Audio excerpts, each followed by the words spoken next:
kwezonu. Yeah.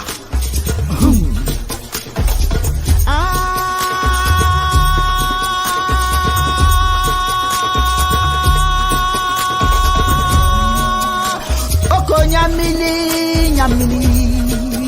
Koko nyamili, nyamili. Koko nyamili, nyamili. Koko nyamili, nyamili. Ibole, ibole. Ibo bono ndama mihe. Ibole, ibole. Ibo bono ndama mihe. Ebulanyelu, ebulanyelu, ebulanyelu, ebulanyelu. Anamabara na ihe dị njọ ma na-emezi konye ofeke. Anamabara nụ n'ihe dị njọ ma na-emezi konye ofeke. Igbo bụ n'ndike, ụmụ Igbo bụ n'ndike, ụmụ Igbo bụ n'ndike, ụmụ Igbo bụ n'ndike.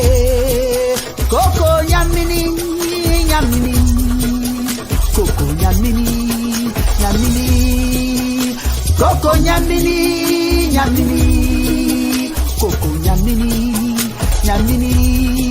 Hey, cha cha cha cha cha cha cha cha cha. Igbo kwezonu. Yeah. Cha cha cha cha cha cha cha cha cha. Igbo kwezonu. Yeah.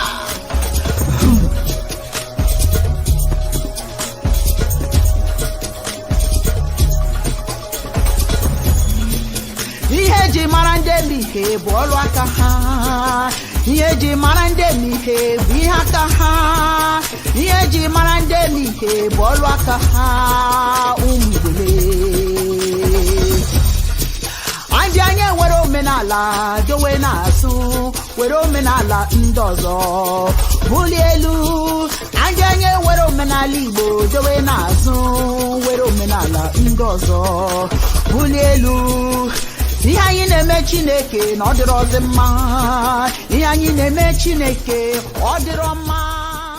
Ihe anyị na-eme.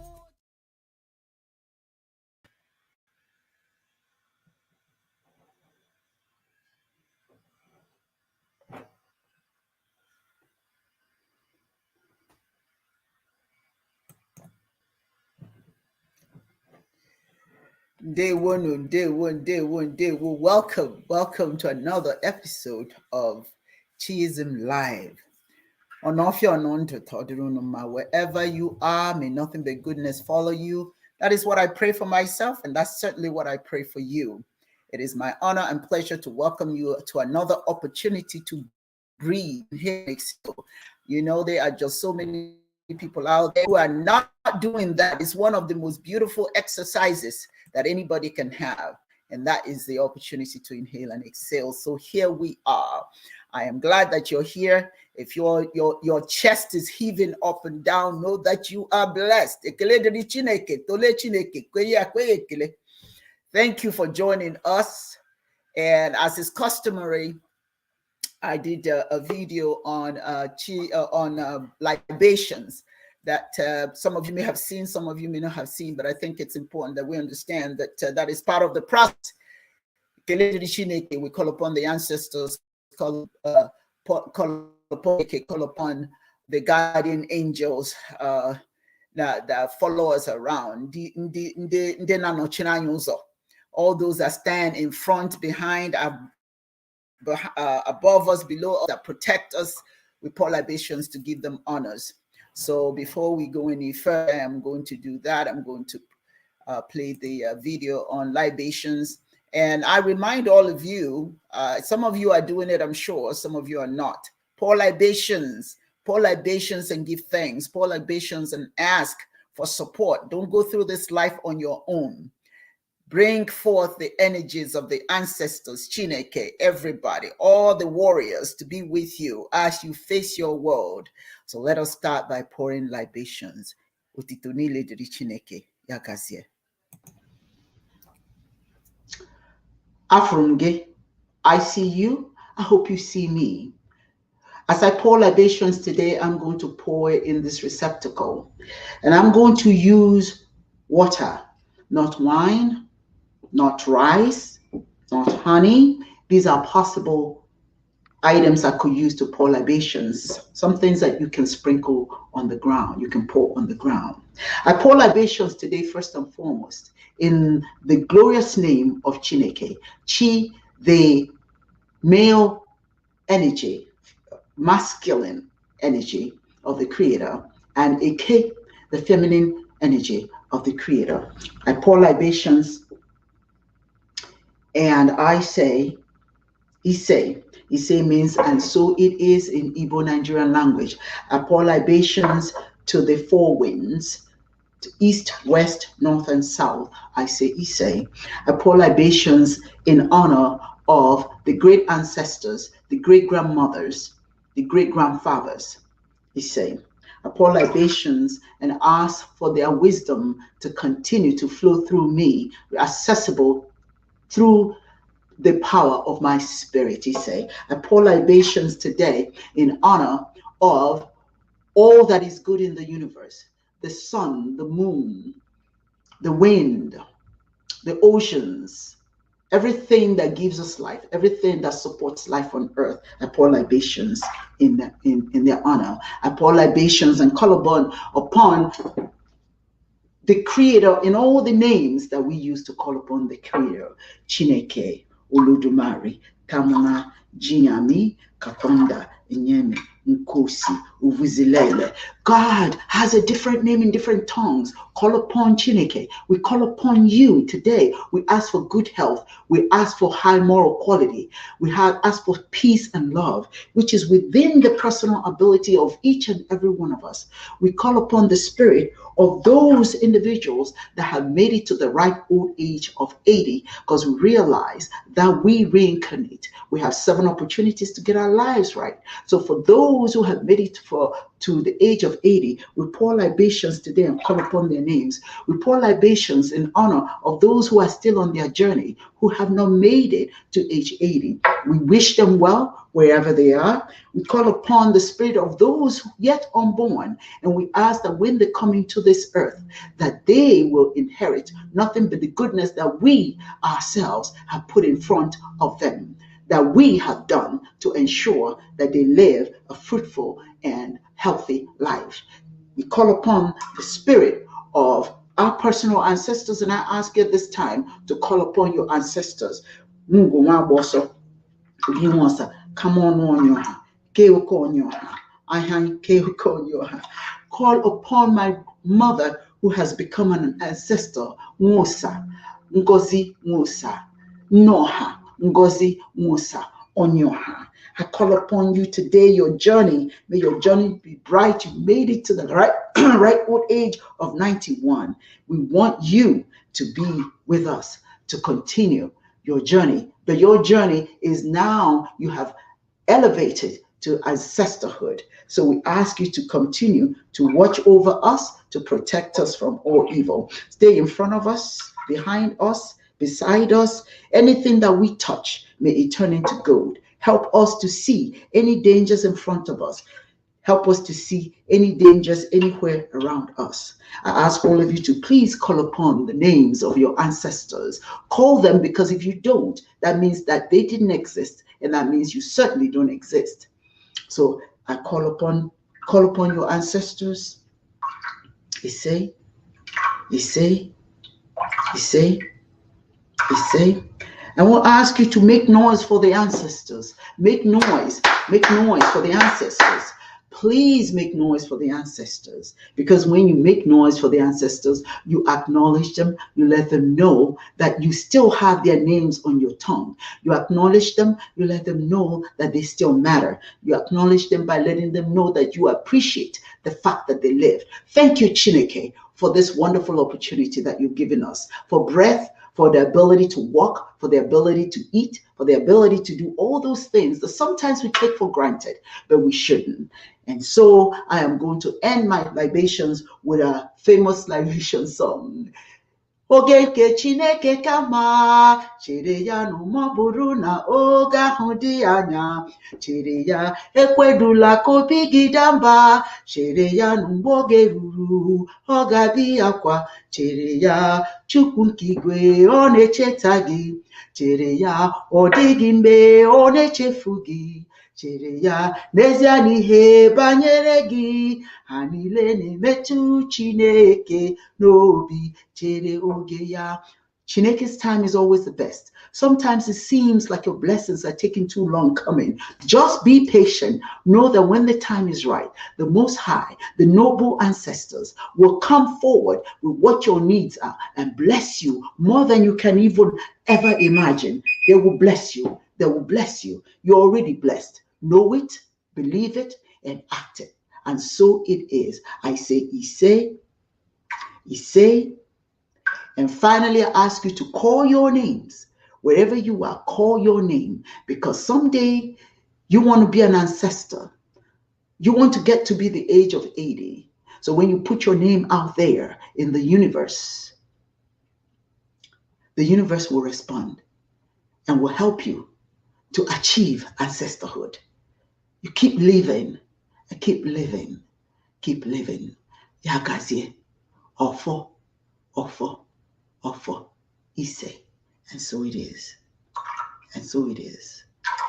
I take some water, I sprinkle on the floor, I sprinkle on myself, and I will take some of this water and I'll sprinkle all around me just to cool the temperature, to remove anything in my path that will do me any harm.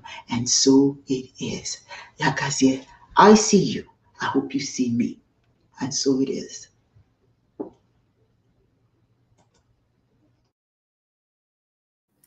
Ise.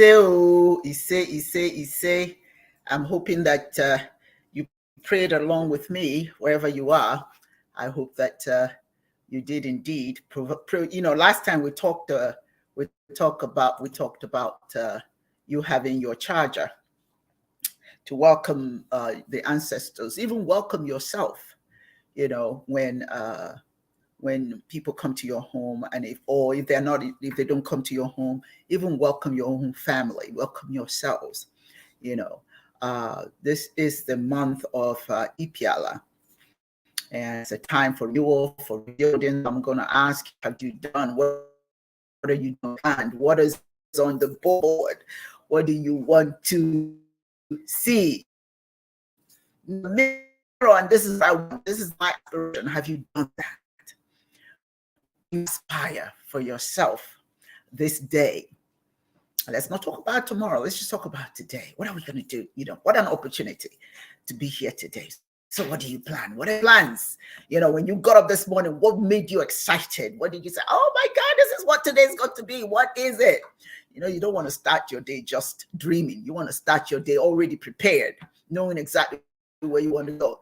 The ancestors work according to Chineke, and the ancestors work according to your preparation. Are you ready? Let God know, let Chineke know, let Olodumare, Tamana Jinya, whatever you call God, let them know. Your guardian angels, let them know you are prepared for this day. Are you ready?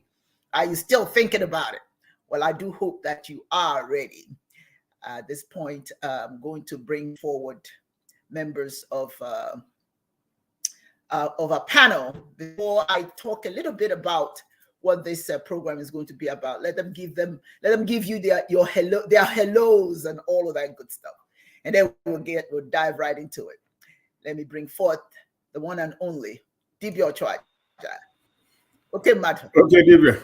Carl, I was moved by the libation and all the blessings that come through that libation. I accept it. I inhale it. It's all part of me. And I know that it's going to be all right. I broke my glasses. So after listening to your libation, I was able to kind of move it a little bit and it fit in. So I said, okay, Dibias prayers must be working pretty good this morning. So if it falls off my face, please know that either the prayer didn't come through like it's supposed to, or that my glasses is beyond help. So, but Yagazie to everybody. You did a new one. Well, I have I'm going to get on the one. Okay, I have my prescription. I have my prescription. I got several prescriptions, but this one is the one that I use for the computer, or to read. But I wear bifocals. This works. But the only thing is when I put this on, I find myself doing this, with my head this way to see through this.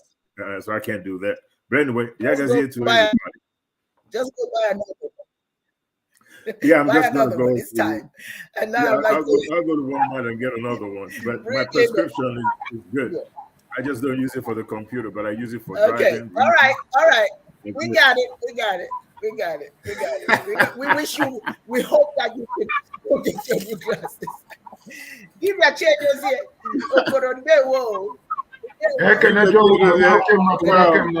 Oh boy! I shared part of the blessing. Yes. Ngozi Chukwu, oya gazi mmadụ niile o. Chinizem ga-aga n'ihu. Like we say, more power to our elbows. Especially Okedikwa. And you oh yes. We're in this fight together, so let's go. Yeah. I'd like to bring for the Queen herself, Dibias. Simona. Hello. How are you? Oh, very well. I would like to first thank Isalachi. Yes, thank Chineke and the ancestors. That was a powerful libation. Thank you, Your Excellency, for that. It was very heartfelt. It was very powerful. I love the from Chineke down from Chineke. I love the ancestors, and I just want to thank you all, my spiritual leaders, my mentors, all of the Dibias.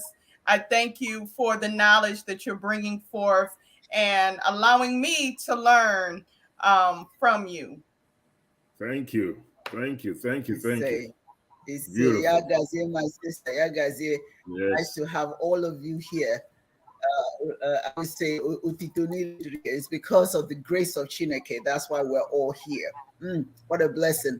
I want to, before we even go into what we're talking about today, I think it's important that we know, at least have a little sympathy or concern, not little, quite a bit of it, of what's people who are going through some challenges in our own country, in Nigeria, here in America as well. As you know, here in America, in Congress, they have removed the able leaders who actually know what it means to be a leader, and replacing rousers and naysayers and destructive elements. I don't know what I would do for the United States when the people who are in charge either have no clue what they're doing or have no interest whatsoever for the good of the common man. And unfortunately, right now, for those of you who don't know, Nigeria is getting ready to elect a president. I am hoping that Nigeria will vote according to not their pocketbook, but according to their conscience. There's so much going on in Nigeria. What a powerful nation, actually, the giant of Africa. It needs a good leader. Time out for foolishness. We can't afford it anymore. Now, what are some of the challenges? There's no gasoline. People don't know how to get anywhere. There's no gas. And as if that's not bad enough, there's no money. They printed new money and they have not disseminated it to everyone, so that you may have money in the bank, but you can't access it because there are no new notes. So where are those notes going to? I mean, this supposedly was planned. I just want to share something was just presented to me today. And I thought that was really, it's unfortunate, it's sad, because a lot of people are going through some really challenges right now because of it. Let me just bring this forward. I don't know, Chia Dozie, you're in Nigeria. I don't know how this is impacting you, but it seems to be impacting quite a bit of people. And this is what it is. Let me share this, and then Chia Dozie, you can expand on it. This is a little note that somebody who went to the bank wrote. Now, it's amusing. You may think it's funny, but you can imagine her frustration when she wrote it. They asked her how her account name, she gave it. They asked her how much money she wants to take out. She said everything. They asked her to write it in words. She said, everything in my account. I'm not doing it again. She said, that's it. I'm done. I'm not doing it anymore. And it may sound like it's a funny thing. This is a serious thing for her. And then this is what's interesting. The new Naira notes, for those of you who don't know, the old Naira, billions and billions of it was in the hands of a few. Okay, it was not circulating. It was, this is Nigeria's money that a few of the leaders had. And of course, they hoarded it until now the decision was made by the now president of Nigeria that, or at least he approved, that they should be printing new currency so that all the old currencies will become obsolete. So if you have hoarded a lot of it, you have just so much time to get into the bank. If you don't, they become useless. Well, you can imagine what happened. They found out the leaders, not the regular man now, not the regular folks, could not bring enough of their money to the banks on time, right? So a lot of billions of dollars are useless. But here's the new challenge. The new money is not being released to the people. So if you have money in the bank, you can't get anything out because there's no new monies. But here's the weird thing. The terrorist elements, okay, are getting all the new money. Who's giving it to them? How come they have access to all this new money and the regular people don't? People are fighting at the banks. People are fighting at gas stations. People don't have access to even the very basic things. You can't buy food if you don't have money. There's no money, but then the terrorists have money. I want you to look at this. This is money. Lots of the new money that they're sharing. Who gave it to them? They don't have access to the bank. Who gave it to them? So that tells you that your leadership are in cahoots with those who are terrorizing the country. Now, it was discovered today, according to Sahara reporting, that the central bank governor, Emefiele, I don't know if I'm pronouncing it correctly. Now, the Sahara reporters, a reputable news outlet, made the statement today, and that is that the central bank governor introduced the Naira redesign to avenge his failed APC presidential bid. And this was said by the Kano governor, Ganduje. So they are playing games with the citizens of Nigeria, using their money, making it difficult for them to have access to their funds, creating chaos because one man felt that he couldn't have what he wanted. Well, guess what, though? He just didn't plan it. Many of these leaders thought that if you created some chaos, then people would take whatever bribery given to them so that they'll vote for a certain candidate. Here's the other thing. It has backfired now. The people are angry. People are not having it. They're taking to the streets. They're demanding for change. They are not having that full time. Game over. No more. So now the leaders themselves now can't access the bank money because the man who did the changing is not giving it to everybody. So now everybody's in the same pot. We're in the same stew. We can't have money. You can't have money either. Chaos everywhere. This is not a God's country. Chineke wants more for us, better for our people. But those in leadership, all of them claiming one religion or the other, and I say this to you, they are all these leaders are very religious, claiming what religion and other. How do you do that in the name of your religion, in the name of religion, in the name of Allah, in the name of God, in the name of whatever, that you see fit to do this to your people? Dibias, you're in Nigeria. What are your thoughts on this? Because I'm getting all kinds of email that there's no money? Well, for me, I would like to sing a reply by reminding of us of Olawumi's song. If you ask me, who I go ask? So that's it. If you ask me, who I go ask? The matter where you see for ground, it's a way it starts. So the matter is in the mind. It's not in the physical a change of cash or not. The truth of the matter is that, like someone told me, it's very easy for the rich people who have these monies in millions to change it through the bank managers. For instance, if I have 100 million naira, and I scatter them 10, or I scatter them 20 million naira in 5 banks, all I need to do is call the bank manager, say, bring me 10 million. Out of the 10 million, hold 1 million for yourself and bring me 9 million. The money will land in my house just immediately. Mafia, criminality. So it's not a question of changing the money. I think we forgot one fact, that people is the mind. The country is the mind. It's not a physical geographical location.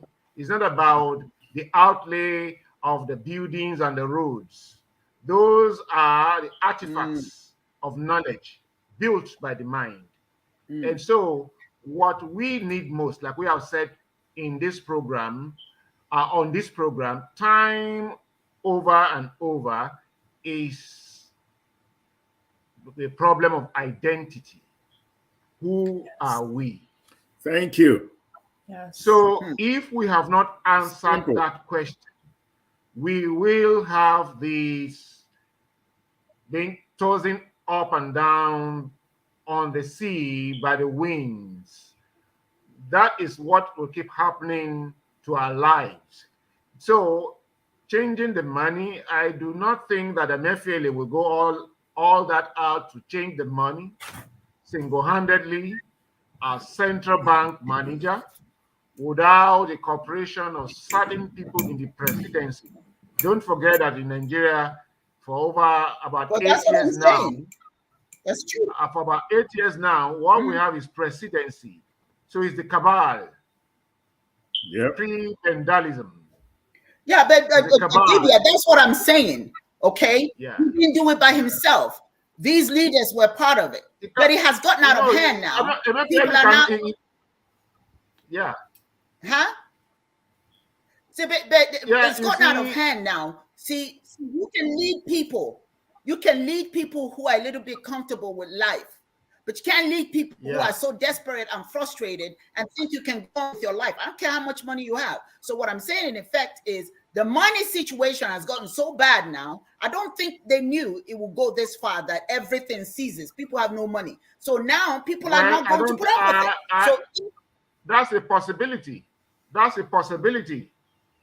It's also possible that that's the way they want it. Thank you. I was just about to say that this is it's by a possibility that it's gone out of their hands, but I am here. I haven't seen it gone out of their hands. They are still in charge until there's a mass revolution. But for now, it could be this the way they want it, because I do not want to be forthright. But I think some people want crisis. Some people don't want the election to hold. That's my view. It's my view. You're going to tear everything down. Whatever is happening, some people want to create crisis. It could be. But the point is, you may want to create crisis and all of that, but you still have to live in that country. Okay? In the past, people are passive. People go along with it. You know, when you try and correct it, say, oh, make it incorrect. Sure. But now they've gotten to the point, they don't want to put up with that no more. In other words, if that was your plan initially, it's not working like it's supposed to, because people are no longer passive. People are fighting. And I mean, I get a lot of all these news items from reputable sources that it's heating up. It's heating up. It's not going to be the same way. It's not what they want, I mean, you're right. They have planned it. Maybe Dibia Ochoaja should come in. He has something to say. Yeah, I need to come in here, and I'm going to buttress. I was just going to ask you to go ahead. I'm going to buttress your point, and particularly the points that Dibia Chidozie is making. Nigeria became a failed state in 1963. That's when it started. We could have seen the light in 1960 when we got our independence. We didn't. Actually, in 1962, the mindset changed. We went back to the same principles that was responsible for colonizing our minds in the first place. Islam and Christianism. Even with Peter Obi, even with all this stuff you're seeing, it is just a reaction to people that have been choked for so long. But it is not deep enough to actually make any kind of change in Nigeria. Peter Obi is going to come in, give it 3-4 years. You're right back to where, this is not Jonathan stuff. Jonathan was an accidental president. And when he finally ran for presidency, did he win it? Jonathan was accidental. The mindset, like Chidozie, Dibia Chidozie was saying, the mindset is not there. It just isn't. No, I disagree. I disagree. No. Let me finish. I disagree with you guys. Can I finish the point? You guys. You can't say that the mindset is not there. People are tired. People get tired. When you get sick and tired of being tired, you do something. I believe but you don't understand what I'm saying, Ogele. Let me finish my point. These same people that you think are sick and tired, every Sunday, they're in church. You and I were in Nigeria. We saw them walking around like zombies. They're in church, embracing the same doctrine that goose-stepped their minds in the first place. This is what I'm talking about. Hold on a second, Dibia Chidozie. This is what I'm talking. Everything you see right now is like, how do you say it? You have a dead tree. Then you paint it green just so it looks good. But inside of it is rotten. The only way to, if Peter Obi comes in and becomes a Pan-African thinker, like maybe the Rwandan president, if he could come in and address the mental slavery, the burden that we have up here because of this colonized mind, this Stockholm syndrome that we're dealing with. If he could come in and change the educational system and make African tradition, spirituality, culture, either put it on the same level as those that profess Christianism and Judaism and Islam, either put it on the same level or make it more important than those philosophies that are messing up our mind, unless that is what his intentions are, nothing will change in Nigeria. Mark my words, in 3 years, you will be decrying the same thing. We've been decrying the same thing since the war ended. One leadership, the military came in, messed up everything. People like Fela were talking about it, and they killed his mother, and all these things happened. Then you brought in the civilian government. We had 12 states. We had 12 states after the war. Then we went from 12 to like 24 states. Now we got like 30 something, damn near 40 states. Each state now has a governor, a vice governor. Each state has what do you call it? A permanent secretary. We used to have 12 permanent secretaries. Now we got damn near 40 permanent secretaries. Each one of them with their hands in the coffers. You got more local government areas than you had when we had 12 states. Every chairman of the local government area got money in their pocket, stealing from the people. Then you got the senators. Then you got the Congress. Then each state has this. Well, this is a mafia system, and unless you demolish this nonsense that we call democracy in Nigeria, nothing is going to change. I don't care how much the people are tired of it. I don't care if they get to the streets and they're fighting. The instrument for corruption is in place, and it's not going anywhere unless we address that. And the only way to address it is but the point of the okay, education. You're right. We have to do that. We must do it. Otherwise, you're right. 3-4 years, you're right. Back to the same thing, upset, I mean, how do you change the currency because you didn't win the election or you weren't accepted as the front runner for APC? And then all of a sudden, the accusation. Yeah, that's what I'm saying. And I don't believe that either. That is the accusation in the newspaper, good, bad, or indifferent. The point I'm making, and I hear what you guys are saying, the mindset of the people and all of that, that needs to change, okay? And there are adjustments that will keep people in the same situation. But let me tell you something. When you're messing with people's livelihood in the sense that they can't even access their money, that changes everything. It changes the paradigm. What I'm talking about right now, the fact that people are tired because now they have no access to nothing. Some do, but many of them don't. It was orchestrated to be this way. Yes, I agree. But it's not going the way they thought, because ordinarily the Nigerians are passive. I'm not talking about necessarily in terms of their spiritual well-being and all of that. That should change, definitely. I'm just saying that when you start messing with the person's opportunity to feed their family, they work hard and they put whatever little money they have in the bank. Now they can't access it. The children are hungry. There's no hope. Then what happens is people then at that point decide enough is enough. Now at this point, they're not thinking about religion. They're not thinking about anything other than their own sustenance. That is why you have people now shutting down. I mean, some of the governors, the candidates, certain states, and couldn't come and do anything. They shut them down. They want, I think it was Tinubu, I believe it was Tinubu who went to your state or something, and they wouldn't let his envoy go through. They chased it back because the people are taking to the streets and saying it's enough. When people are at that level, that's where smart, intelligent, and people who believe, progressive thinkers should take advantage of this moment. It is a moment where you ask the people, Ona Holania, you see all this stuff I believed in, it wasn't working. Now they will listen because now their hands are tied to their backs. They can't do anything. Let me bring Queen Mother here. I mean, Honey. Yes. The Queen, come on in, your thoughts. I mean, you don't know much about it.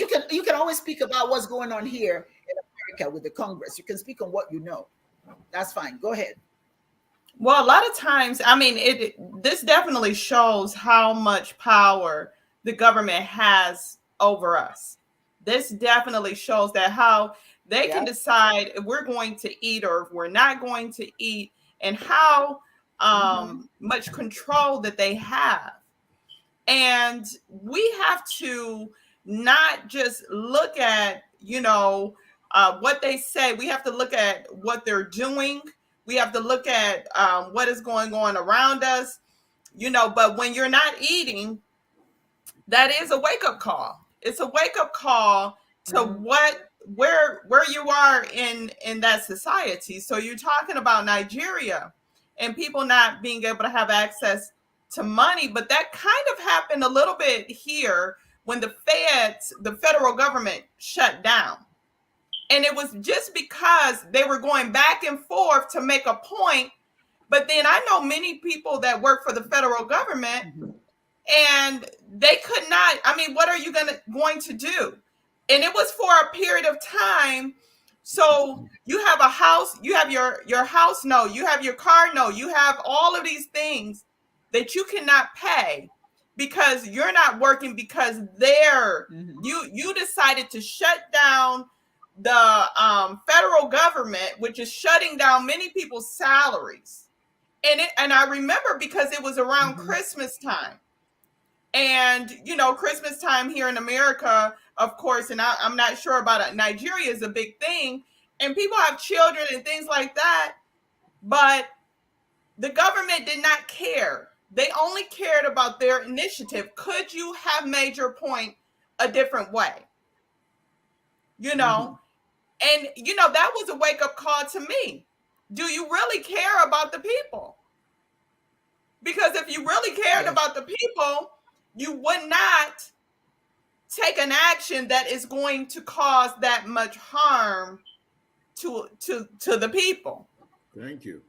You know, so I mean, the thing is, we have to set systems in place. I know I had an aunt, because of the Great Depression, she didn't put her money in the bank. She put it under her bed. My great aunt, she put her money under her bed or in her drawer because, you know, of the lack of trust that she had from when the bank, she had her money in the bank and was not able to get any money out. You know, she lost all of her money. I mean, how do you feel? And she was younger. So how would you feel? You have a family, you have responsibilities, money is the means for us to eat, and you have nothing. You know, this is something that we have to really examine. And like Uncle Yudi was saying, maybe people will wake up. I mean, it's a wake-up call. It's a wake-up call to look at the politicians, look at the way that we're moving in society. And then my thing is, okay, everyone is going to the churches, everyone's going to the mosque. So what is the mosque and the churches doing when everyone has brought their money there? A lot of money in the Black community, not just, I mean, I know in America, but also there in Nigeria, because there's a lot of big mega churches there. They brought lots of money to the church. What is the church doing to support everyone in this desperate time? Nothing. Because I know a lot of times the church say, well, we're the storehouse. What is the storehouse supposed to do when there's famine, where there's something that happens? You're supposed to be able to go there and get what you need. So where are these ministers? Where are these churches? Are they giving back all of the money that the community has given them? And that's the problem that I have with some of these churches, even here in America. When it's time for the people that has been dedicated to you, when it's time for you to give to them, are you willing to go in your pocket? Because a lot of these ministers now, especially in the mega churches, are rich. Very. Will you go in your personal pocket and say, well, let me sell one of these mansions that I bought and give it to the congregation? So then we have to think about that. And that's the, you know, you have to think about that also. But that's just the thing. Everything everyone is saying makes sense. But we need to also think beyond the churches, beyond the mosque, beyond all of that. When a people can no longer sustain themselves, those things don't matter anymore. No, seriously. How we got here is, we know how we got here. Religion brought it. But now it's the condition of the people has gotten to the point. Now, when the slaves revolted, when the churchgoers, they were churchgoers. They were listening to all of that. But when it got so bad, they couldn't take anymore. In Haiti, they revolted, but they were all churchgoers. They're even more churchgoers now. So I'm just saying that everything that they planned is not going the way they planned it, because just like you guys are saying, the churches, they're all into church and all of that. But if I can't go to church and give money anymore, that's a problem. If the church don't even have money to feed me, that's a problem. They become irrelevant for the moment. Right now, it's a matter of survival now. It's not a matter of what your religion is. It's how do I survive? How do I come out of this? You cannot preach to me about anything when I'm starving, when my 2-year-old can't eat. So whatever they planned, it's not working. They try to use the church to sedate the mind. But when you're hungry, it doesn't work anymore. It is times like this that people of good conscience, progressive thinkers, will then now begin to come up. Not make it anymore. It's time to remind them who put you here. And they can see it now. It's in their faces. They can't go and get gasoline. They can't feed their children. No money in the bank, not being circulated to them. So now where you are is that you can now tell them, these people, these churches and all that stuff you guys believe in, here's where it's got you. Here's Johnny, as UD always says. You understand? So I'm sharing with you the news that's coming through the vines that people are getting unsettled. They're getting angry. They're not going to church. Because guess what? The church ain't got it now. Church ain't got no money. They can't go there and ask for it. I mean, even when the church had money, they couldn't. Now the church themselves are struggling because people don't have money to give them. So all the chaos was not truly anticipated to go as far as it has gotten, because now they're caught in the middle. They can't even go anywhere. People are stopping. These leaders are being stopped. Some of them are being dragged out of their cars because people are fed up. The church is not helping. Church is aside now. The church is there for money. And if they're not getting any money, don't even bother to go there. They ain't going to do nothing for you. So anyway, we as people of conscience, if I may use that expression, we see the condition of the people. We see the pain. It is time to keep now to remind them over and over, your condition in the world is on purpose, and here you are. All the crap that you're believing in, it's not going to help you. So the mind is open now for new information. We can't really say, oh, they don't want to know. They don't want to know. You'll be amazed what will happen when you can't eat. Trust me, heaven means nothing to you at that moment. Heaven is something you look forward to when you have a little something in your pocket to eat. But you don't care about heaven when you can't eat. You don't care about none of that. So right now, the place. What changed a lot of the politics in America? People got tired. They're all religionists, but they got tired. And they went after the leadership. And things started to change. So things change when people have had enough, when what's set up for them is not working, be it the church, be it the government. If I cannot eat, people are dying of hunger, have no way to buy food. You think they care about the church now? You can't preach to them. You can't preach to them about the church is not helping. You can't even go to church and ask for anything. The church is asking for offerings, but they can't get no money for the offerings because people have got no money. So what I'm saying in effect is it's not quite going. They thought it would end around politics, but it's going beyond that. Now it's people's pocketbook, people's stomachs being impacted now. So story is changing. Okay, we don't want to spend all our time talking about this. You know, and I'd say I don't know anybody in Nigeria who's watching. I think I have somebody here who's got a comment here. I don't know why that comment is not coming through, but I'm trying to put it here. Let me see. I'm trying to see what the people who live in Nigeria are saying. People are dying. This is Zainab. People are dying of hunger, no money to buy food, and the church are not doing anything but asking for tithes and offerings. That's right. And people are not interested in that. If you can't help me, I ain't got time for you. Okay? I just got to say right now, people are seeking that heaven within them so they can eat and so they can feed themselves. Somebody says that it's very, very, very, very difficult in Maiduguri right now. The church is not helping. Let me share another one. The church is supposed to question the government for bad leadership, but what did the church do? They kept quiet. Yes, they're keeping quiet. But now the people are not interested in what the church says anymore. They want to. They have something to say, and they want the world to know it. They want the leaders to know it. Enough is enough. Yudi, let you say what you want to say, so we can go into the topic. Real quickly. Somalia. Okay. Let me say it again. Somalia. In Nigeria, if you get on a train from Lagos to Abuja, you'll be robbed, murdered, kidnapped.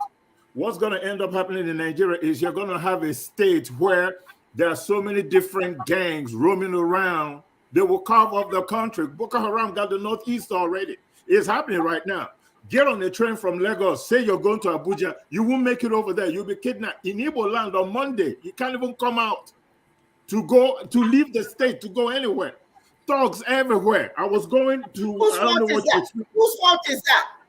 That's the point I'm making. Whose fault is that? The people are responsible. They didn't get up. They didn't have a revolution. That's what I'm saying. Yeah, just a piece of information. I think Somalia is a failed state. That's where Nigeria is going. Gangs everywhere to survive. It exists right now, and it's getting worse. And this money thing going on is just going to make it worse. And the reason is because we built a castle on sand. Yes. And until we address building this castle on sand, I'm telling you what's going to happen. That is exactly where we're headed. Somalia. Mark my words. Period. There's nothing that will change it until you build the castle on a rock. That's it. Okay. In the meantime, I'm sharing with you guys what's going on right now. And it is my hope that the mutiny, if I may use that expression, against poor leadership, against starvation, against everything that's ill, the ill wind that's blowing, both there and here, that the people will get to the point that they will put the demands on all the institutions. We've had enough, because you can't leave it up to the church. You can't leave it up to the leaders. The responsibility of the people to rise up. Rise up. Yes, it's a painful thing. You have to rise up. And amidst all that confusion, sometimes a new leader rises, just like in Rwanda. A new leader rose and said enough. But the agitation of the people helps that to happen. If the people are passive, the church will do what it has to do. The leaders will do what they want to do. But if the people are fed up and start demanding for change to happen, change will happen.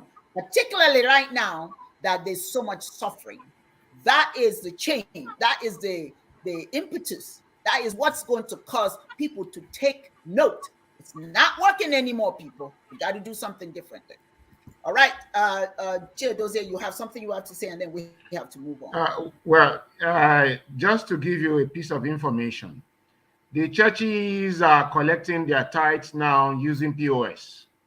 So let's leave that aside. That's just a piece of information. The other information is that politicians that joined a mass, like I told you once, the OB movement, you should be very careful of it. Because a lot of people around OB are members of the APC, the ruling party, and PDP. You saw what happened when Okukwe was accused of some corrupt act. The next week, he come back to PDP. What is happening now, right now, is that politicians are beginning to decamp from Labour Party to PDP. In fact, some people are beginning to say that Obi is a dummy for Atiku.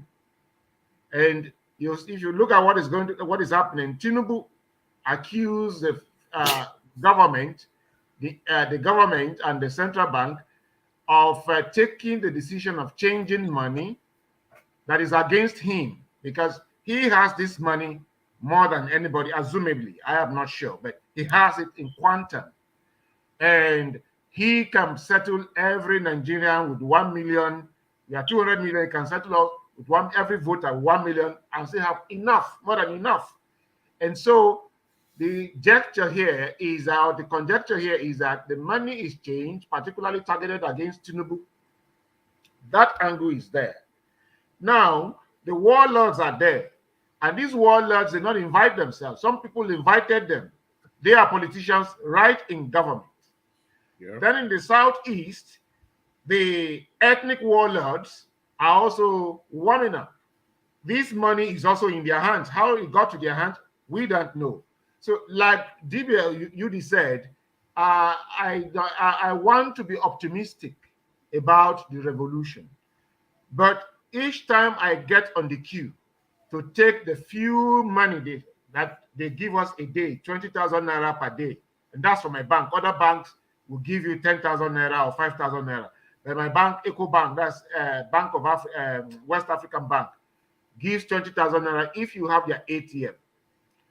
The attitude of Nigerians I see on the queue is not that. It's not those who want revolution. It's those who are reacting. They are reacting. And it's more individualistic than group think.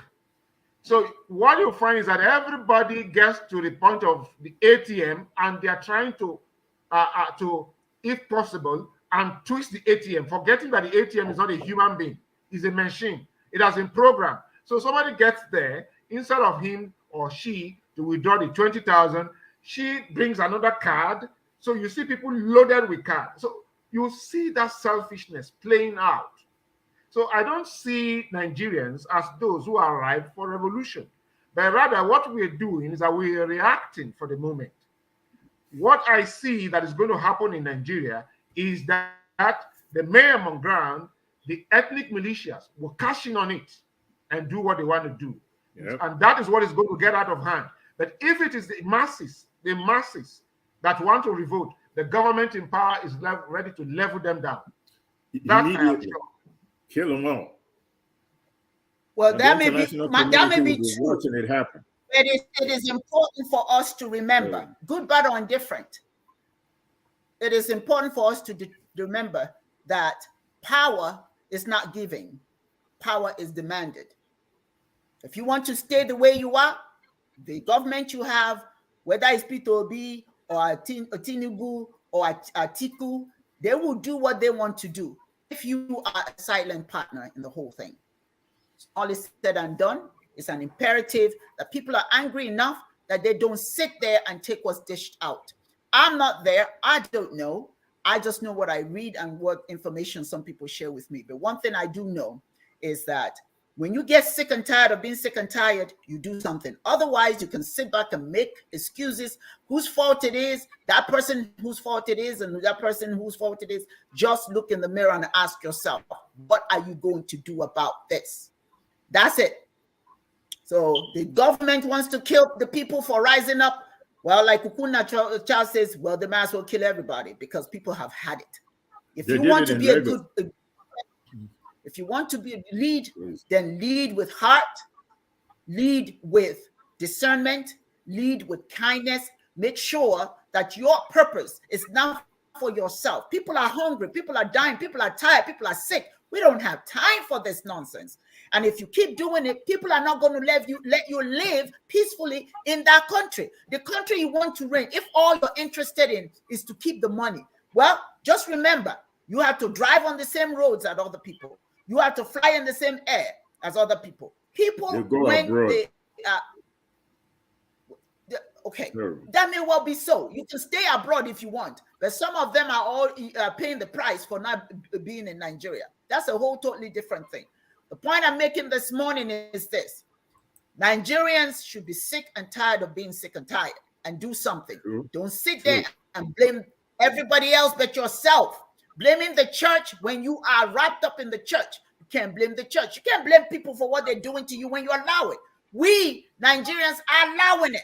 It's time to say enough already. Quit, cut out the blame. The blame game is nonsense. When we talk about who to blame, then we need to ask ourselves, what are we going to do about it? What do we do about this? Nobody's going to do anything for you that you're not willing to do for yourself. All right, so let's go to the next thing, and thank you all of you. Every point you made is well taken and good.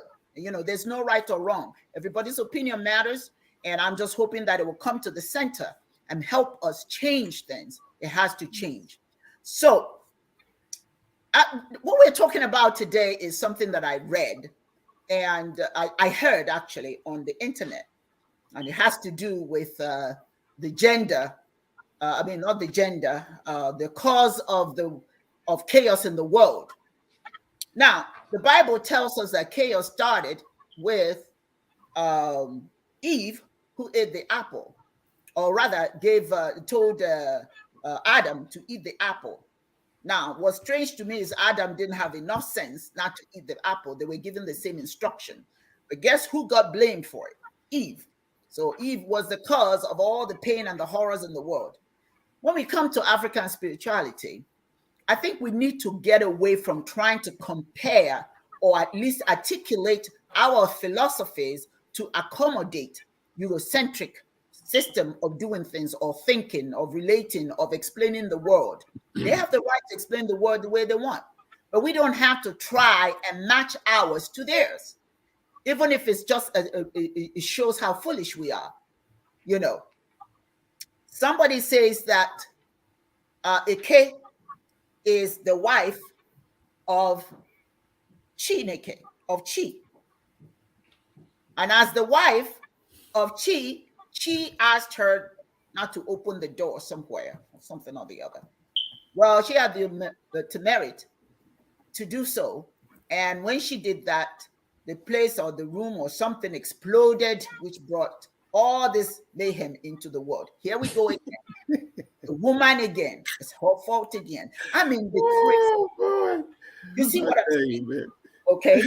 Now, every human being, in our philosophy, every human being has feminine and masculine forces within them. Yes. That was put in there before birth. Okay. That's why most of us act, sometimes we act feminine, sometimes we act masculine. Let us remember that a man, a boy, a baby started off as female before he became male. So that was in all of us. Femininity is in all of us. The masculinity is in all of us. Now, our belief system is that Chineke, the creative force, placed these energies within each one of us. Chi, again, is the male energy. Ike is the female energy. Okay, masculine and feminine, rather. All right. These energies give us the human experience. The human experiences. These human experiences are reflected in the myriad of emotions that lead to the conditions we experience. The important thing, the purpose of Chi and Ike energies is to elicit certain emotions that we are supposed to manage as we go through the process of living, renewal, and ultimately achieving the state of Amarachi, which is the state of being that we assume that everybody should strive to achieve, because at that level, you've gone through your 7 life cycles of reincarnation and you have achieved the opportunity to vanquish, if you will, all the negative things that you have experienced or that you will experience through the course of your life. Those who have not met the requirements may not live up to age 80 and thus may reincarnate and continue the process. Hear me. This is not exclusive truth. This is our truth. It is important to understand that the purpose of religion is to make you, or any particular spiritual philosophy that you adhere to, is to help you to become the best human being that you can be. That's what it is. So it's not a matter that this person is right or this person is wrong. The goal of humans is to achieve a state, the state of Amarachi, in our spiritual order, in our spiritual philosophy. Okay? So, but within us are all these human emotions that some are negative and some are positive. These haunt us through the journey. And we're supposed to know how to work to achieve and how to get over some negative tendencies. And our Chi and our Ike are in us to help us go through, to manage those negatives and expand on the positives so that we can reach the state of Amarachi. Now, I'm not asking you to buy it or not buy it. It doesn't matter to me what you believe or what you don't believe. I believe that. And that is what guides the way I think. That's the way I think. I believe that my Chi is there to help me to overcome certain things, and my Ike is there to help us overcome certain things. All right? Let me make this perfectly clear. There is truly a diversity of thought in terms of how creation began, and we all know that. Many of us has heard all the, if you're a theist, you know that. If you're a Christian, you know that. If you're Muslim, you know that. If you're Buddhist, etc., etc. They are all different purposes. I mean, they're all different ways of trying to explain and to relate to our world, how we're supposed to interpret our world, how we can live noble lives. There's no right or wrong. The diversity of thought is healthy. Where it becomes a problem is when you say your way or the highway. Any thought that claims exclusive truth rumples social harmony. As Chi's, we have our own interpretation, but we'll always recommend that you find what works for you. The whole objective or belief in any religion, or not to believe any religion, is its ability to help you to become the most noble human being that you can be. You take that to the bank. Whatever you believe, does it make you a good person? Does it help you to help other human beings? Does it help you to be truthful, to be honorable? What is it teaching you? It is not about you being superior to anyone. That's exercising foolishness. There is no superior being except the Creator, except Holy Spirit, the creative force that made all of us possible. For some of us, going to heaven helps us do good things in life. That's the Christian philosophy. It helps them do good in the world. If living and loving and living prudent lives is what helps you to get to heaven, that's your spiritual thought. That's fine. And of course, the fear of hell is supposed to dissuade bad behavior that will take you to hell, if that's what you believe. So you do good to ensure that you don't do that. But does this philosophy you believe in, does it really help you? That's what you have to ask yourself. The problem is not that this philosophy is wrong. The problem is the philosophy helping you be the most noble human being you can be. Any philosophy that wastes its time trying to convince you that you as a human being is less than somebody else rumples, like I said, social harmony. And as a matter of fact, it demeans the sanctity of the Creator. In Chiism, there's neither hell or heaven. We believe that heaven is right where we are, doing the right things. You experience positive feedbacks or rewards. And then once you get to age 80, then you move to the next realm. Now you become free of the burdens of the world, and you're now in the position to be a spiritual guide to others, working in tangent with the ancestors and Chineke to guide their other people's journey. The forces of nature also, as masculine and feminine forces, provide the support for the human experience. Hear what I'm saying to you. Eke and Chi give us what we need to walk through the human experiences, emotions that we fear, that we have. What aspect of Chi Neke is it Chi that I need to help me through this experience, or Eke do I need to impose my femininity or my masculinity? What do I need to help me through this? We don't believe that Chi is the man and he marries Eke. That is not our philosophy. I don't know where that came from, but that is the same push towards letting men know that they're superior. And then the word disobey, Eke disobeyed who? Disobedience of the superior. We don't do that. A man and a woman are necessary. Female and male are necessary. And Eke and Chi are necessary for the creation of life. Yes. And those energies that are put in us is what we need to go through the emotions that we go through, all those human experiences. Which one do you tap into?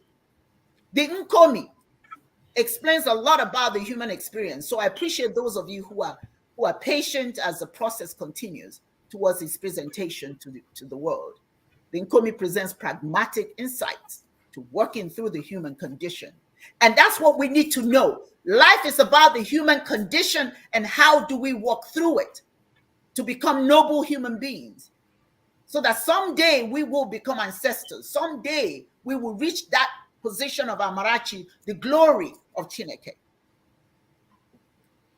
We're looking forward to launching the Chiefs University very shortly. So a lot of you will get an opportunity to use that book and decipher information, all the details within.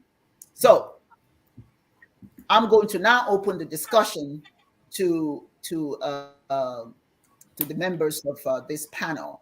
And in ending, what my thought is, I just want you to know that I'm not commenting to say that that what the person was saying is in itself wrong, because I don't believe in right or wrong when it comes to religion. But it is the significance of the message infused in it that I find disturbing. The notion that Chineke are husband and wife, which husband and wife is a human condition, is a human experience. You see, so it again, that push to continue to blame women is contradictory to what we believe a K to mean. A K is a force, a feminine energy that helps us through the human condition, all the different human conditions. Tap into that energy depending on what you're experiencing. Either chi, tap into the energy of chi, or the energy of, Now, other people have explanations about this, and there's nothing wrong with it. But you must make up your mind to believe. No interpretation is etched in stone. And to claim one way is the way to understand anything is what causes problems in the world. It's sheer folly. So on that note, I pass it on to the Dibias to put their 2 cents in. So let us start with Dibia UD. This is a deep one, and I concur with everything Dibia Ochoaja, Dr. Uonyo Husimire has said. Very poignant, on point. Before I give my 2 cents in here, let me define a word, and that word is myth. Myth is a traditional story, especially one concerning the early history of a people, or explaining some natural or social phenomenon, and typically involving supernatural beings, forces, or events. Mythology is the study of myth. This idea of Adam and Eve, Ifenta, and Adam, the first man and the first woman, it's all myth.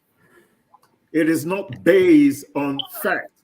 The only fact that we know about creation is there's man and there's woman.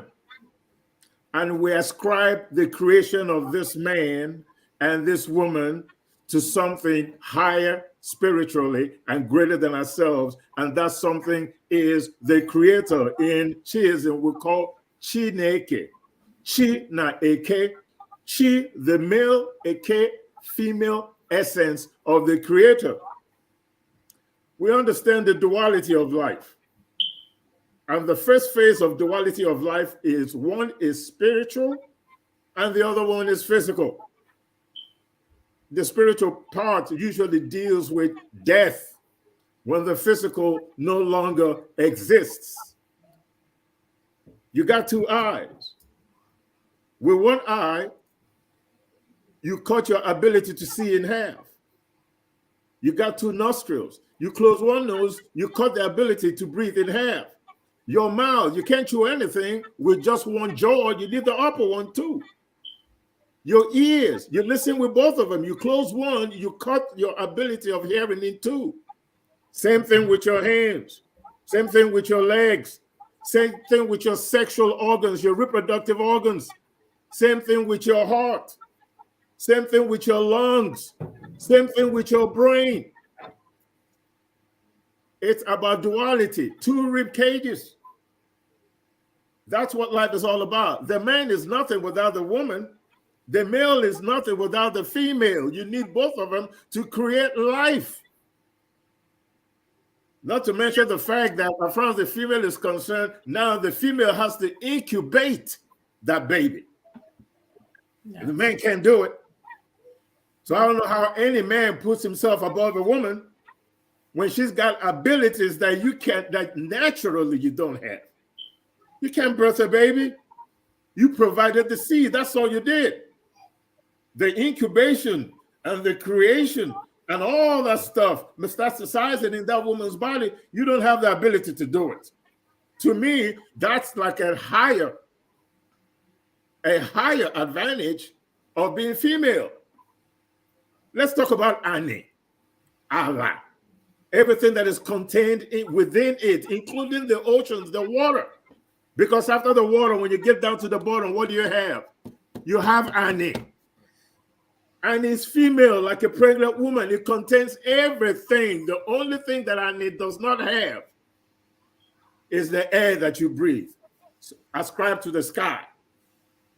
But the water, all the food, everything that you depend on for sustenance, except for the air you breathe and the water, the rain that comes down, the lightning that is responsible for vegetation creation.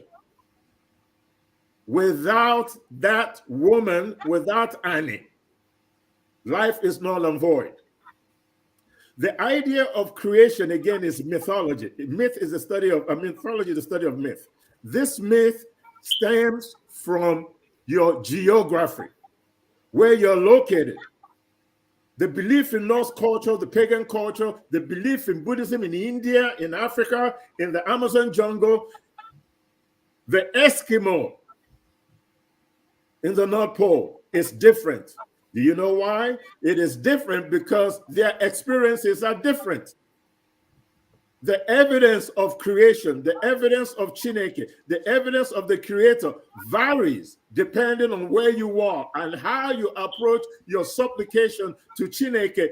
Your environment is directly responsible for it. The culture that you're steeped in is directly influenced by your environment. Your environment is your spiritual building block. Because the Eskimo, the only thing the Eskimo has in common with any other human being is the idea that there's a supreme being. The African has the same idea, the Indian, maybe not the Japanese, because they really don't deal with the God stuff. Shinto doesn't deal with that. Neither does Buddhism. It's about the character itself. Everything is all self-contained. But in the Amazonian, for all these people, Hinduism, they all talk about gods. As a matter of fact, Hinduism does not have a central god. Brahma is supposed to be the central god, but Hinduism really have 3 central gods, not 1, like most religions do. Norse culture, Odin created humanity with his 2 brothers. There are 3 people in Norse culture that created humans. Even though Odin is the central god, but Odin is not responsible for the creation of man and woman. He did it with his 2 brothers. There are 3 of them. In pagan culture, Zeus created. But then again, you have all this, Odin in Norse culture got married. Makes you wonder who created who he married. As a matter of fact, married his sister. That's kind of sad, isn't it? There's something ancestral about that, which makes incest valid if you follow Norse culture. The point I'm trying to make is simply this.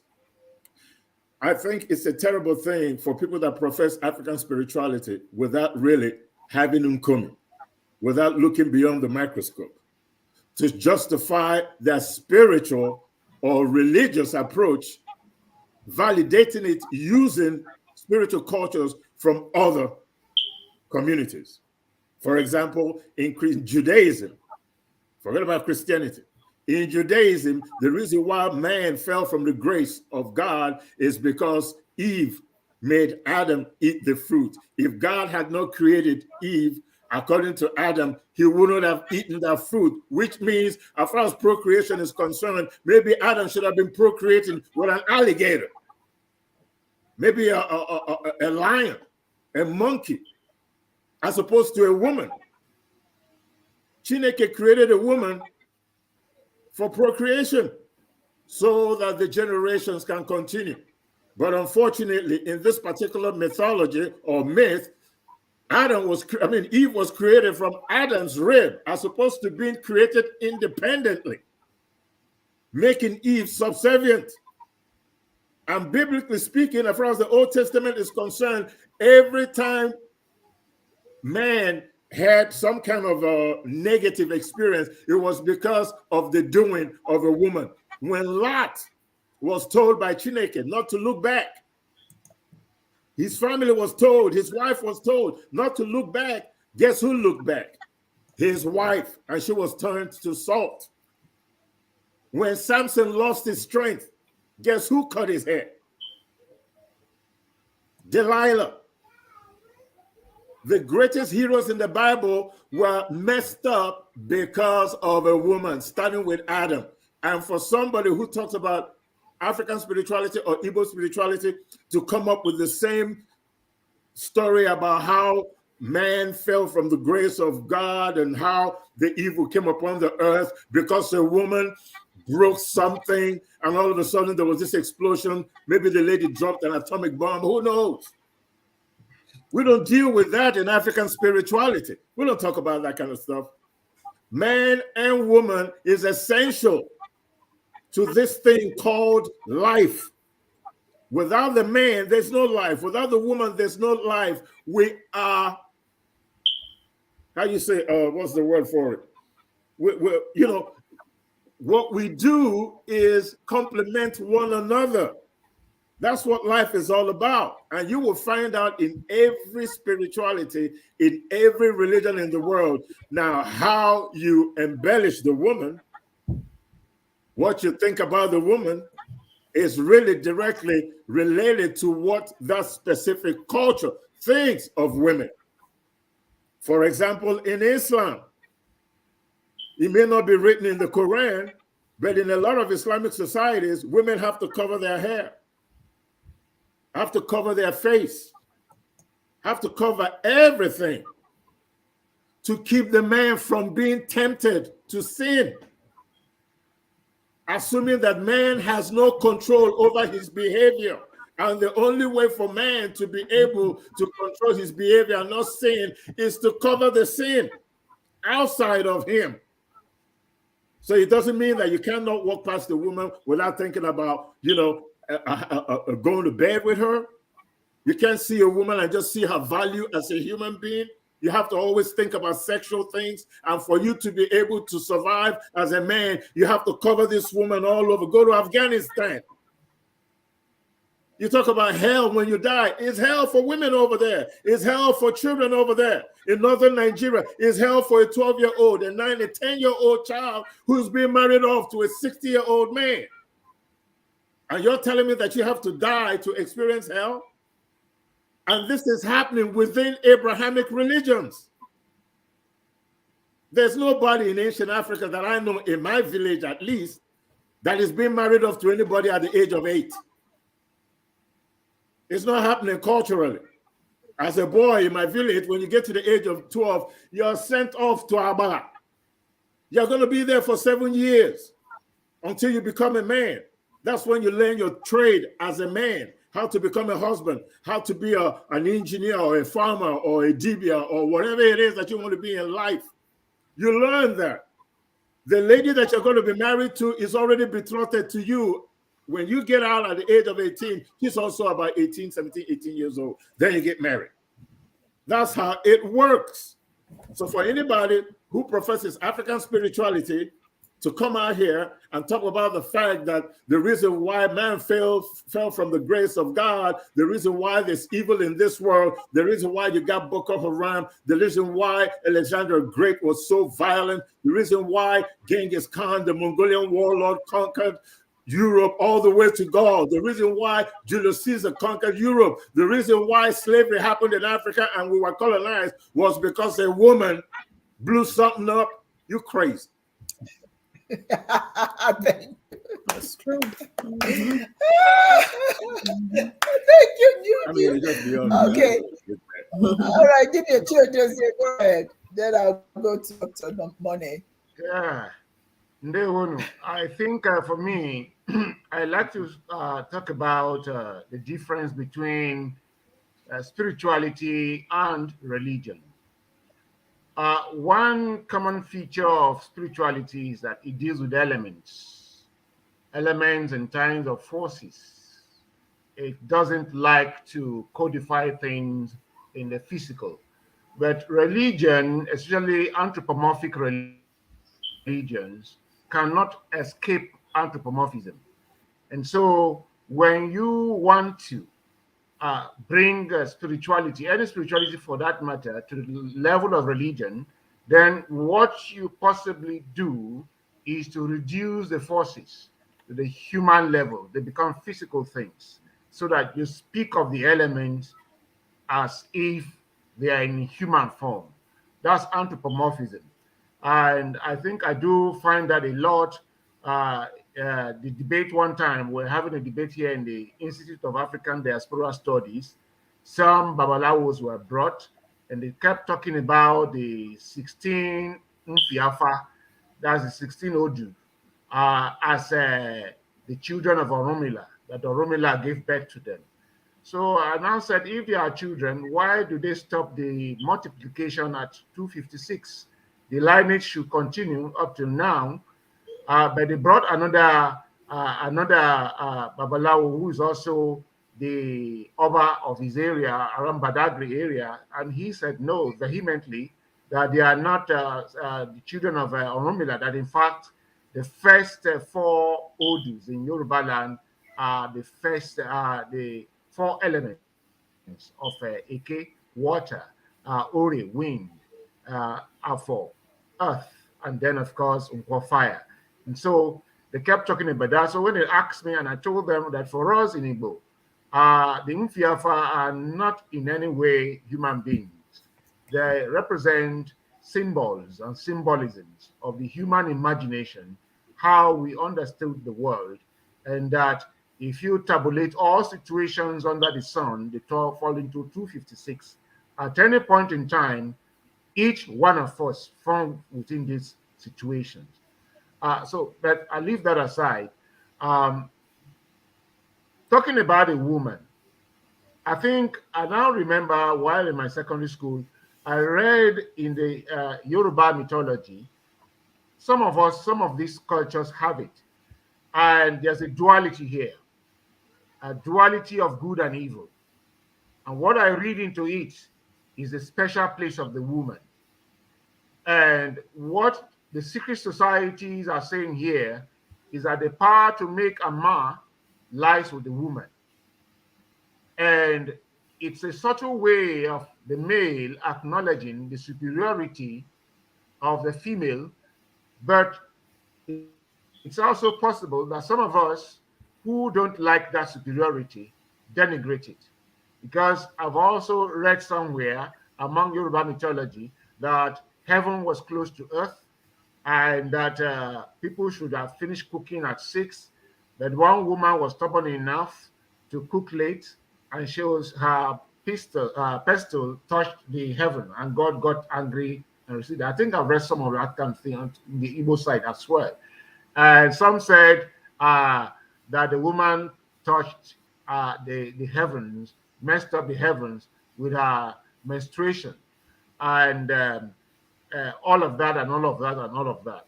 Now, what I see when I go deep into all of this is acknowledgement that the power to make a man lies with the woman. Because if you read the Chinwezu's Anatomy of Female Power, the Anatomy of Female Power shows that we can't escape the power of the woman. Mother power is there. You can't push that away. True that. And then there comes the wife power. In fact, like they say, a man that quarrels with a woman and as much hits a woman does not appreciate beauty. Because which part of the woman do you want to beat? Every part of the woman, it's something's beauty. It reminds us of fecundity, of reproduction, of life. And so, and everything about the woman is power, which is why for some of my friends, they keep inviting me, oh, come out, come out, come out. saying, come out. Is it because you have become a Dibia? Come out, let's take you out. I said, where? Take you out to where? Let's go and watch where they do women nudity. I said, oh, no, it's not for me. I said, why? I said, even before I become a Dibia, the woman's body is sacred. And having become a Dibia, the woman's body is sacred. It's not something you just keep looking at pornography. No, it's a sacred thing. So for me, the mother power is there. Every part of the woman is part. The womb power is there. The bottom power is there. The breast power is there. The kitchen power is there. You can't escape them. It's anatomy of the female power.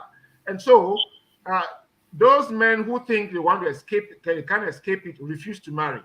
But they end up in the hands of the woman. Yeah.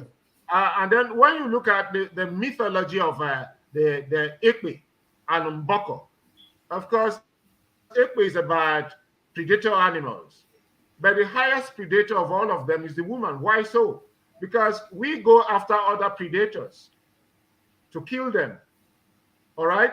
But the woman predator does not come to us. We take ourselves to the women, showing that whatever you are, Mboko is supposed to be the mighty of the mightiest of the mightiest of the best of the bravest of the men, male factor. But Mboko will, at the end of the day, have to submit to Ekpe, showing that Eke is the primordial factor even before Chi.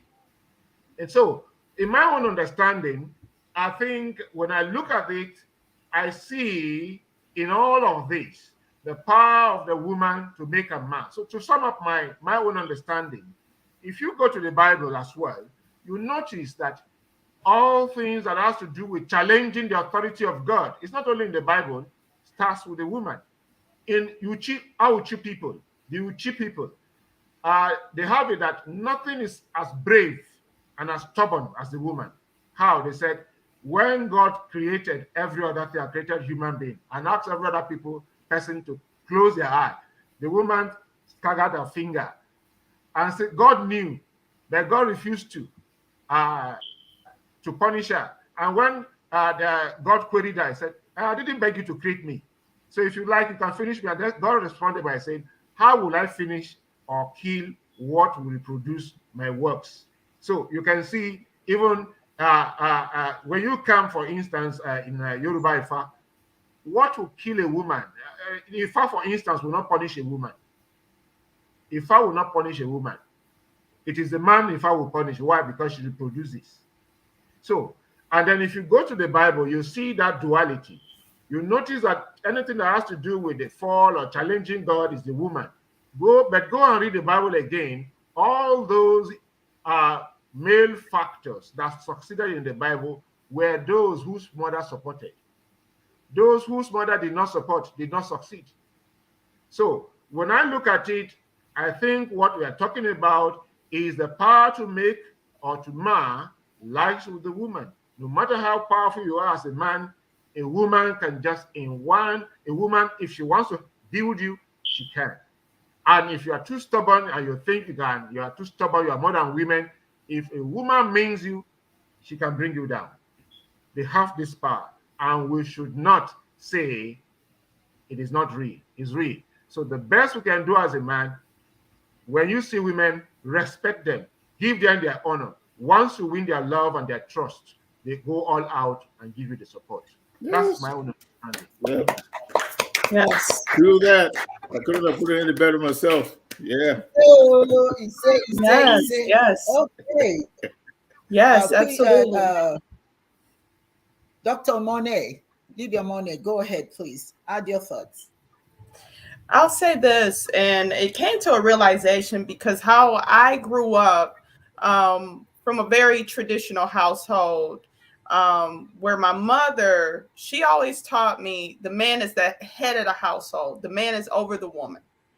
I've always learned that, and even now I find myself sometimes asking permission for different things, not even realizing, and then I'll catch myself and say, I do not have to ask permission. He's not, over me. My husband's not over me, of having it. And it tells you how much we have been conditioned, you know, we have been conditioned in society, not only me being conditioned, but other, the men being conditioned. And what it has done is diminished our power, because we need the AK we need the feminine energy in order for us to manifest, in order for our society to continue, in order for the earth to continue. Now, I had a vision a long time ago, and it was just showing how the reason why a lot of things are happening in the world, a lot of the conditions that are happening in the world, a lot of the things all around the earth that's happening is because we have no respect for the feminine. We have no respect for the woman. And so we're having issues because of that. And even when we talk about the African people and those of the diaspora, one of the problems that we have is we're at war with each other. I know here in America, you know, because of the fact that they intentionally kept the male down, but fed you a belief that the male was the head of the household. He's the provider and all of these things. And Europeans put the male over the female as far as opportunities and all of those things. So a lot of the women had to work. They had to also take care of the family, because simply for, you know, many years, the men did not simply have the opportunity to do that. And so there became resentment from the male. You know, so there became resentment from the male because he could not provide in the way that the European weaponized his role as a male. And, you know, that left him resentful of the woman, because she was not only providing, you know, as far as being able to get the employment or the opportunities to bring home to the family, and also taking care of the children and taking care of the husband that was there, you know. So that brought some level of resentment. And you see that even now. You see it even now. If you turn on YouTube and you see like Black TV and things like that, you have a lot of men that are really hard on Black women. They talk about Black women so bad, you know. And, you know, it's a horrible. I even seen other Black women talking about Black women in this way, you know. And I said, we need to come to amends with that. We need to come together and resolve that issue, because you don't see other cultures of people, you know, other cultures, you know, the males are just talking so bad about the women. You know, you don't see that. If, you know, if they have any reservations, a lot of times it's amongst their own people. But see, this is the problem. I feel that it is going to take the Eke in order for us to fully come out of our enslavement as African people. It is going to take the feminine energy in order to birth and manifest what it is that we need as a people to come up. And that is what that's how I look at it and perceive it. Great points. Very good. Beautiful. Yes. Very good point. Yeah. It's somebody said the word land, Akachineke, Azubike said it. I just want to comment on that. That people are destroying Annie because they have no respect for the mother. Yes. Global warming, global harming, no, I guess it's warming, climate change, all of that. That's a lack of respect for Annie. Yes. And you know, I find it very interesting. Agreed. When men there are some men who have such difficulty in saying my motherland. The land, as it pertains to nature, is feminine. Yes. Okay, it's female. feminine energy. But when you're saying your fatherland, you're not talking about the continent. You're talking about something else, because Annie is feminine. So those wise ones, thank you, darling. Those wise ones called it my motherland. Here, Americans call America our motherland. They have no reason to fight that. It is what it is. But you find in Africa, some African people are still saying fatherland because they can't bring themselves to see the feminine energy that powerful to host everything. Annie hosts everything, and it supports life, and it supports the trees, the river. Everything is on Annie. But some people cannot deal with that. And it is so important that we understand that men are powerful beings. Yes, you are. I love my men, honey. Black men are powerful. Any man, I think, in this world is powerful.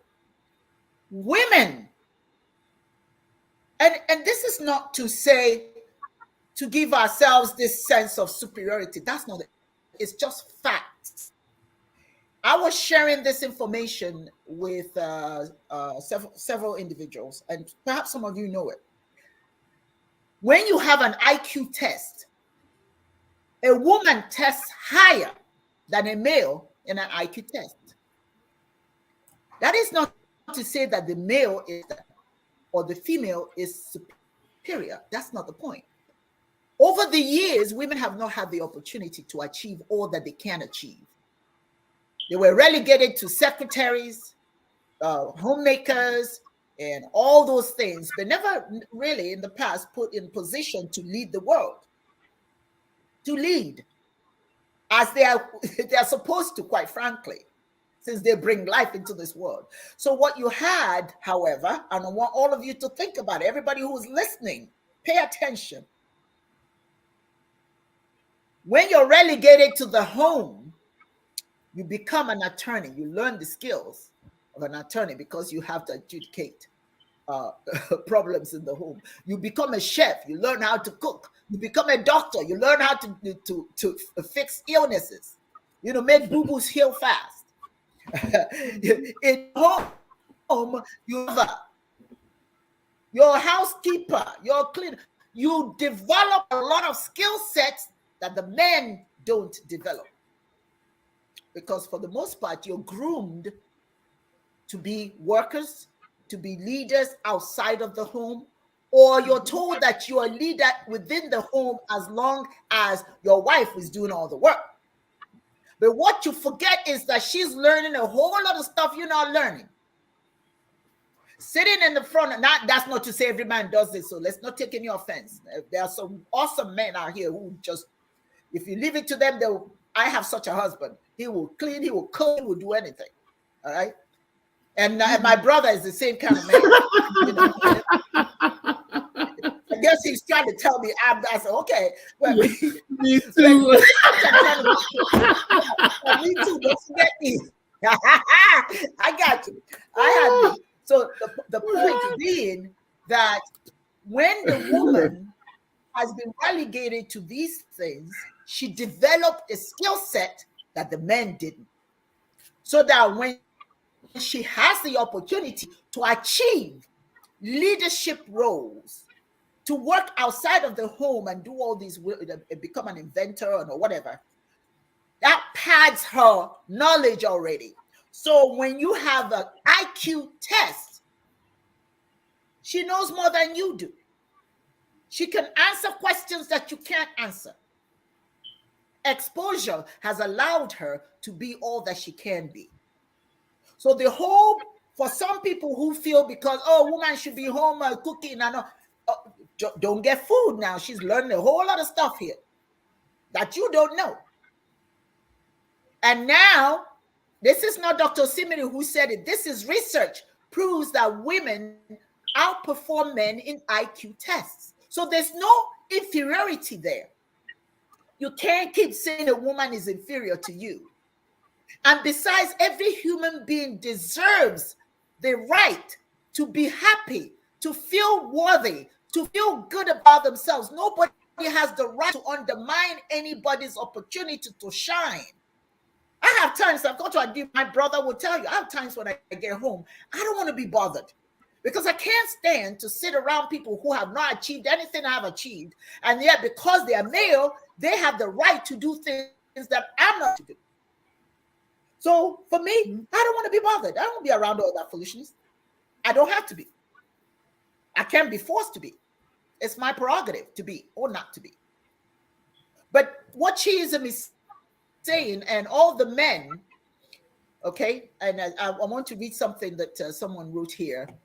This K.O. Miri. Feminine energy is not promoted within.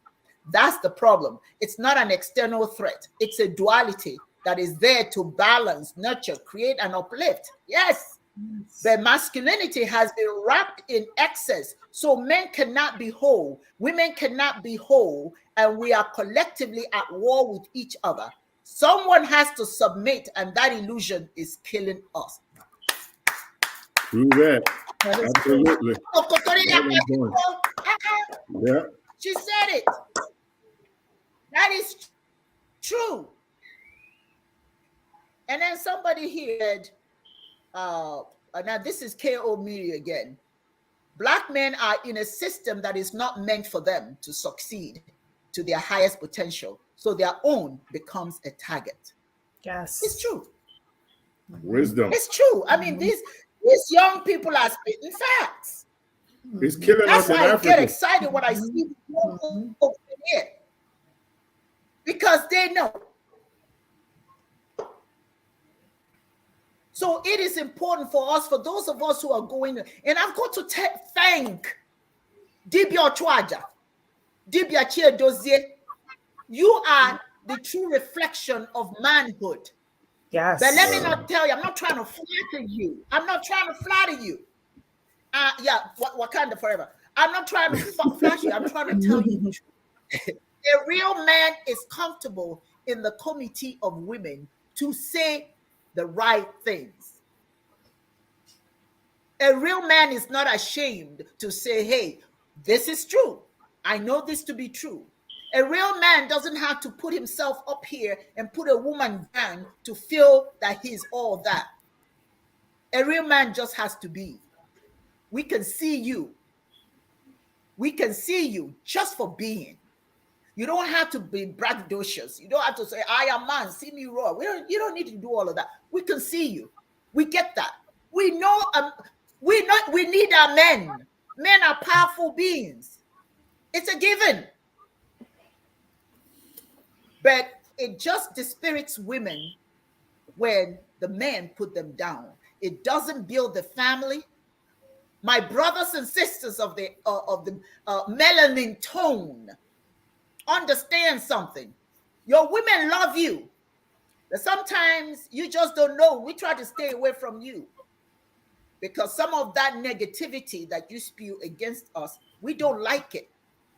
Some people, some man, I don't know if it's an African-American gentleman who went to Africa, and he was so happy to go to Africa and get away from America because American women are too aggressive. You know, they're this and that. They're not like the African woman. When you go to Nigeria, Africa, the women like to cook for you. They like to do for you. You're the king. Brother, you are not a king thinking like that. And besides, a king is a ruler. You're not a ruler of anything.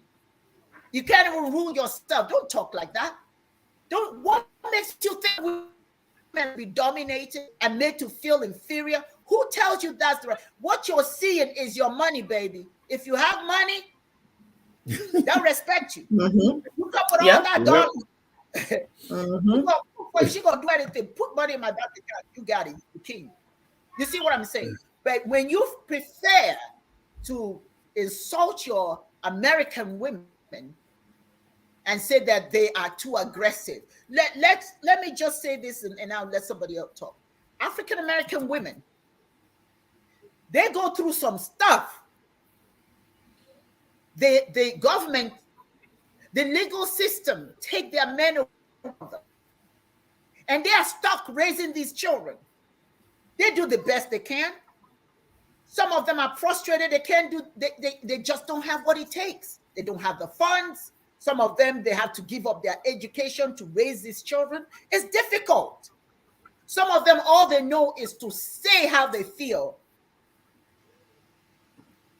It doesn't mean that they're too aggressive. Some of them have to be. You cannot say that African American women are too aggressive and African women are passive. They make you feel like a king. If you want to feel like a king, act like one. Rule somewhere. First of all, a king rules himself. If you're not ruling a nation, rule yourself. Watch your mouth. Have compassion. Think before you act. Don't make people feel bad. And then somehow you feel I'm going to treat you like a king. I don't for no king. I just want to spend time ruling myself so that I can be good to the rest of the world. The rest of you who join UMSI, I beg your pardon. Well, UMSI is part of what we do. But for the rest of you who are Cheers, if you join the Cheers spirituality, understand that as a woman, you are valued. My brothers here will tell you that. They speak on it every day. You are valued because you're important. You don't need to go to any spiritual order that puts you down, because then it's not their fault. It becomes your fault. You are what life is all about. You have the right to pick up that crown and put it on your head and walk in holy boldness because you're a woman. Never allow anybody that's not God or the would-be kings or want to be kings tell you that you're less than. Chineke, a K is part of chi. To get that's power, and all that is in you. All that is in you. Walk in holy boldness. In Chiism, women walk in holy boldness. And thank you to my brothers who remind us every day that we are very important in the whole scheme of things. Dibia yudi onyo and Dibia Chiedosi ekele munu ya gazieno. Parting thoughts. Parting thoughts. We have about 9 minutes. So you get 2 minutes. Let me just say this quickly. Stick to your 2 minutes. Yeah. Okay. When a woman is valued in a relationship, prosperity abounds. Yes. In your love life, in your financial life, in your relationship, both inside and outside of your relationship with this said woman. If you give woman the respect that she has earned, right? She ain't crazy. Oh yeah, your life is just going to be so blessed. Now, this idea about superiority, being superior to a woman, is based on the idea that a man is physically stronger than a woman, which biologically is true. But it depends on what you're talking about. So if you're talking about brute strength, I can pick you up and slap you on the ground and give you a karate kick, fine. I can ride a horse better than you, unless, there's some women that are trained to be great. Cool. But really strength? Can you do 9 months with a baby inside of you? You know what? The pain that comes with that bad boy, I don't think you can handle it because you weren't built to handle that. So when you're talking about you're stronger than a woman, there's a caveat. A caveat right in there. So watch yourself when you say that. And then there's something called law of attraction for the man. You just have to take a lesson from the lion, okay? A female lion, the lioness don't want no weak lion. You got to be strong enough to protect the pride. Yes. And sire children. If you can't do that, I don't care how tall, how handsome you think you are. It's not happening. And finally, the idea of kings and queens. I see every African American usually come out and talk about their kings and your queens. No. We're talking about self-rule. Yes. Because the real kings make history, right? Queen Amina is a queen. King Jaja of Opobo is a king. Okay? You're not a king outside of yourself. Not every African American is running around in Africa before they came over here ruling something. Not true. You're not even a prince, but you're a king and a queen within yourself. How you carry yourself, what you feel about yourself, how you relate to women, and how you relate to your neighbors, and your relationship with God. If you put it up on a pedestal, you're a king, yes, and you're a queen. And that's my parting words. That's right. Yes. Dr. Dibias, you got 2 minutes. Yeah, I just want to let us know that the problem here is a relationship between the opposites. The problem with Western spirituality, monolithic, monotheistic spirituality, is that it says the opposites are equal. They're equal and opposite. And so the problem arises of two things that are equal. How do they relate? It's either by elimination, subsumption, or subjugation. And so they create this friction between man and woman. That's not our spirituality. Our spirituality is not about antagonistic reciprocity. It's about complementarity. Yes. So what we're saying here for our spirituality is that the man is incomplete. The woman is incomplete. It's when the two come together and play their roles, each one recognizing and acknowledging the role of the other and not infringing, allowing it to be. That is what will bring about peace. Yes. And until we go back to that, that is when we will now recognize the earth as mother. Until then, we'll keep playing it the way we are playing it now, for now. Thank you. Love it. Dr. Monet, you got 2 minutes. Yes. What we have to realize, and we have to take this back to nature, is yes, you plant the seed when you're yielding, you're creating crop. You want to produce yield a very good crop. The male in representation of that seed and the female in representation of that soil and that land. Now that soil has to be nurtured. It has to be nurtured. It has to be, taken care of in order for us to yield a very good crop. What a wise man will understand is that he is able to plant his seed, meaning his seed of the things that he wants in life, and he can yield what he wants through that soil, through that woman, if he knows how to nurture her the right way. And so we must understand, and we must get back to that knowledge of understanding. Let's not abuse the woman, because that's doing nothing for you. But let's nurture the woman so that you're able to manifest the things that you value in life. And that will help us, because it's creating the balance that is needed for us to move forward. And not only that, when we're talking about us as African people, we must heal. They say we must heal the land. Part of healing the land is planting that seed and nurturing, which is the woman nurturing that, so that we can yield a good crop, so that we can grow as a people. Beautiful. Well said. Thank you so very much. And well said.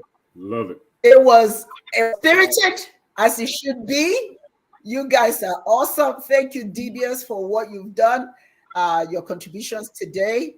And I would like to thank everyone who joined this forum today. You guys were awesome. Akachineke Azubike, thank you. Thank you so much for your wonderful contribution. Oh, Midi, wow, you really killed it today. Thank you. Ukuna Ugochukwu, as always, welcome and congratulations. I hope you've started your class, because it shows that you were invited to start class. If not, let me know. I also thank Emeka for your support. I'd like to thank Zainab Z. Ahmed for her support as well. and also my dear Peabody on your heart, and so on and so forth. Thank you who just some of you joined us on Chism Live Facebook. Some of you joined us Chism Live African Spirituality on YouTube. All of you make this happen. All of you make it work. Remember to make your donations. Pound, dollar, Ogele, OGELE. It takes money to make this thing work. So we need your support, and we're looking forward to seeing you again next week. We're going to have another spirited conversation, and hope to see you there. Make sure you're a part of it, left out. And while you're at it, do not drink the Kool-Aid out there of lies and nonsense. Thank you and take care. Que mesiano. Yagazie.